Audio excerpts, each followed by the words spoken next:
someone who is notable primarily for their play. Who would it? Yeah, who else would be in that conversation? I guess you might have somebody like Wobbles. Yeah, Wobbles would be a good one. I think Leffen is a pretty good commentator generally. Leffen, sure, Plup, right? Yeah. People like that. Okay.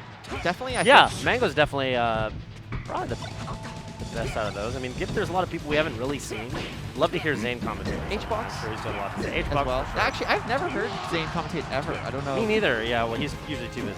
Yes, I mean, winning. So we had him on our podcast, Walt and I, recently, and we talked about like.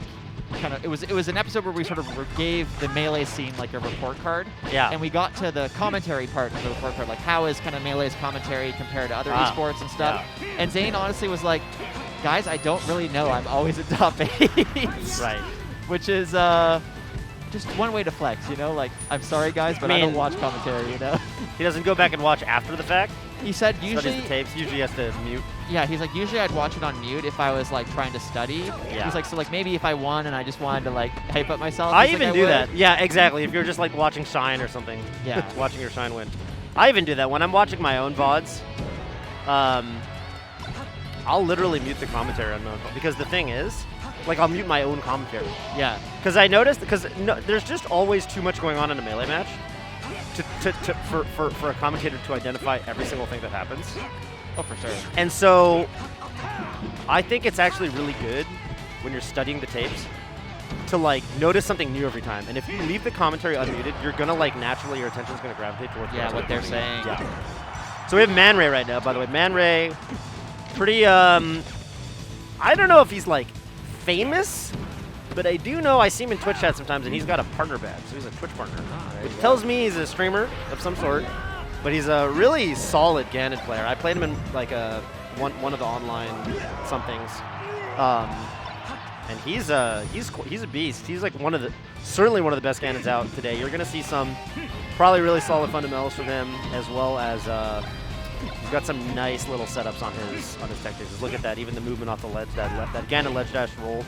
Ganon kind of one of the, I would say, surprising characters off the ledge, right, where he looks like he's gonna be big and slow, but he's got really good ledge options. Like, that was nice to catch that with the forward smash though. Daxelfrax is picking this up. Hang on. Actually, turning it around without taking any damage. Yeah. 2 stocks back to back. Because we were talking about Zane and commentary and stuff, and Daxelfrax was getting Daxeled and Fraxeled on, but now it's kind of even.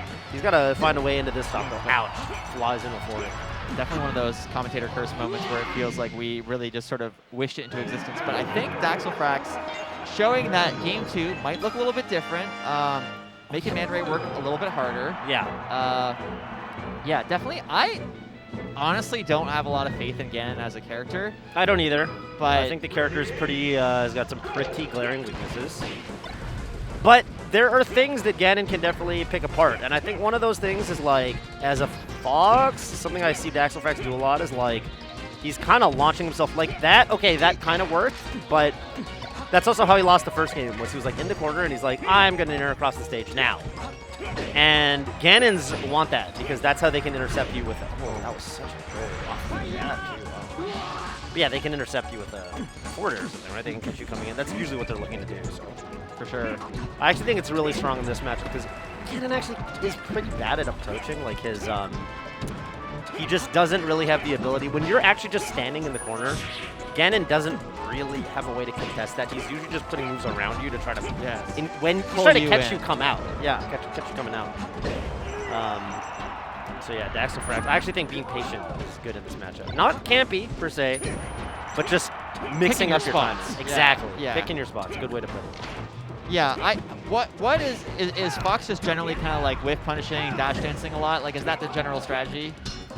Yeah, whiff punishing, and it doesn't even need to necessarily be raw whiff punishes.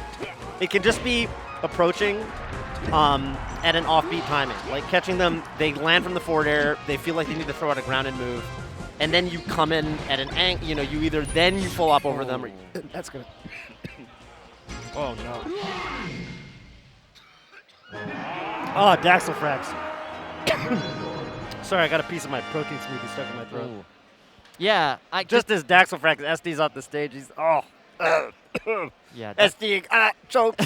oh God. Yeah. I'm gonna have some nice unbranded water. Ooh, yes. No no wrappers on this one. That's right.